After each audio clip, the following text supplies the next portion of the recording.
Breaking news చూస్తున్నాం. ఒకే రోజు కేసీఆర్ కు డబుల్ షాక్ తగిలింది. ఊహించని కుదుపు. మరో సిట్టింగ్ ఎంపీ బీఆర్ఎస్ కు గుడ్ బై చెప్పారు. సిట్టింగ్ ఎమ్మెల్యే సైతం కారు నుంచి దిగేశారు.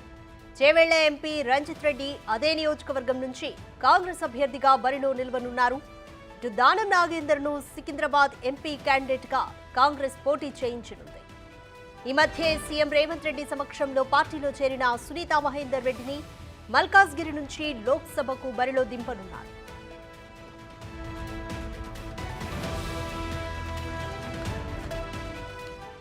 ఇప్పటికే చేవెళ్ల ఎంపీ రంజిత్ రెడ్డి బీఆర్ఎస్ కు రాజీనామా చేశారు.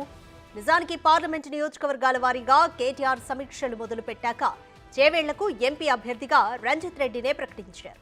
కానీ ఆయన పార్టీ విధానాలపై వ్యతిరేకత ప్రదర్శించారు. పార్టీకి అంటి ముట్టినట్టుగా వివరించారు.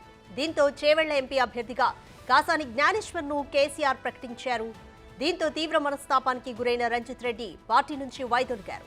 తన రాజీనామా లేఖను కేసీఆర్ కు పంపించారు.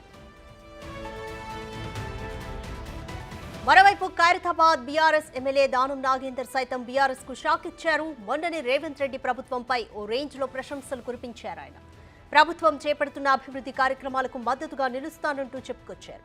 ఈ ఉదయం దానం నాగేందర్ కూడా బీఆర్ఎస్ కు గుడ్ బై చెప్పారు. రంజిత్ రెడ్డితో కలిసి దానం నాగేందర్ కాంగ్రెస్ కండువా కప్పుకున్నారు.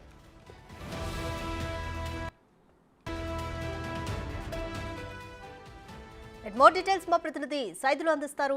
సైదులు, బీఆర్ఎస్ కు వరుసగా షాక్లు తగులుతూనే ఉన్నాయి. ఒక పక్క దానం నాగేందర్, అలాగే చేవెళ్ల ఎంపీ రంజిత్ రెడ్డి కూడా కాంగ్రెస్ కండువా కప్పుకోవడానికి సిద్ధపడుతున్నారు. కంప్లీట్ డీటెయిల్స్ ఏంటి?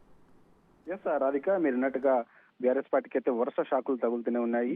సో ఇప్పుడు ఈ రోజు ఉదయం కాంగ్రెస్ పార్టీ వ్యవహారాల ఇన్ఛార్జి దీపదాస్ మున్షి సమక్షంలో, అదేవిధంగా సీఎం రేవంత్ రెడ్డి సమక్షంలో కాంగ్రెస్ కండువా కప్పుకున్నారు చేవెళ్ల సిట్టింగ్ ఎంపీ రంజిత్ రెడ్డి, అదేవిధంగా ఖైరతాబాద్ ఎమ్మెల్యే దానం నాగేందర్.